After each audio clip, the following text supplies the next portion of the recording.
ওই ছোটোবেলা থেকে আমাদের মাথার ভেতরে একটা জিনিস ভালো করে ঢুকিয়ে দেওয়া হয়েছে যে ভালো করে যদি পড়াশোনা করিস তাহলে চাকরি পাবি, আর যদি পড়াশোনা না করিস তাহলে মাঠে জোন খাটাতে পাঠাবো অথবা শাটারিংয়ের কাজে পাঠাবো।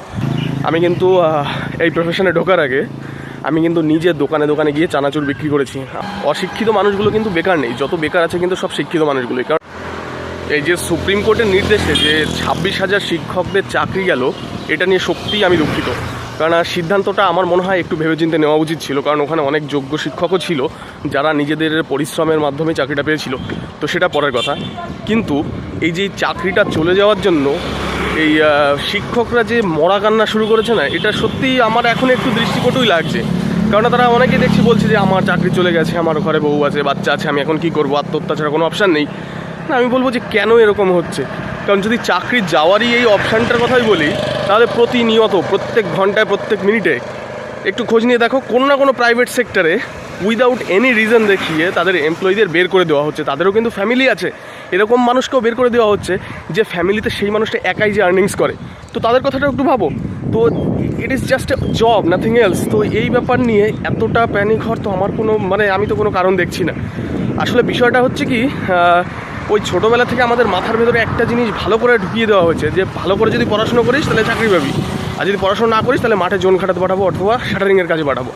তখন থেকে আমাদের মাথায় একটা জিনিস ঢুকে গেছে যে মাঠে যারা জোন খাটে বা এই ধরনের কাজ যারা করে তারা হচ্ছে সব অশিক্ষিত। ওগুলো শিক্ষিত মানুষদের ওই কাজগুলো না। যদি শিক্ষিত মানুষ হয় তাদের জন্য কাজ হচ্ছে স্পেশাল কাজগুলো, যে বাবু যে কাজগুলো সেগুলো। তো এই কারণে যে চাকরিটা চলে যাওয়া মানে আমি আর মুখ দেখাতে পারবো না, এরকম একটা টেন্ডেন্সি সবার মাথার মধ্যে চলে গেছে। কিন্তু it is just a job, nothing else.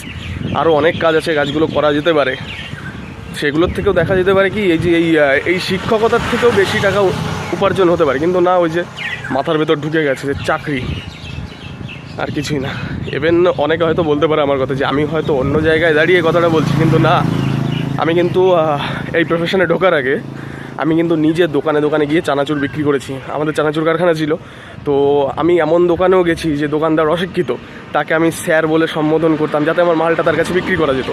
তো যেখান থেকে পয়সা উপার্জন হবে সেখানে লজ্জা কিসের। আর কর্মের কাছে শিক্ষাগত যোগ্যতা আমার মনে হয় না ম্যাটার করে। অশিক্ষিত মানুষগুলো কিন্তু বেকার নেই, যত বেকার আছে কিন্তু সব শিক্ষিত মানুষগুলোই। কারণ এই অশিক্ষিত বা অল্প শিক্ষিত মানুষগুলো তারা যখন যে কাজ পাবে তারা তখন সে কাজ করে, তাদের কোনো বাধা ধরা কিছু নেই যে তাদের স্পেসিফিক কোনো কাজই করতে হবে।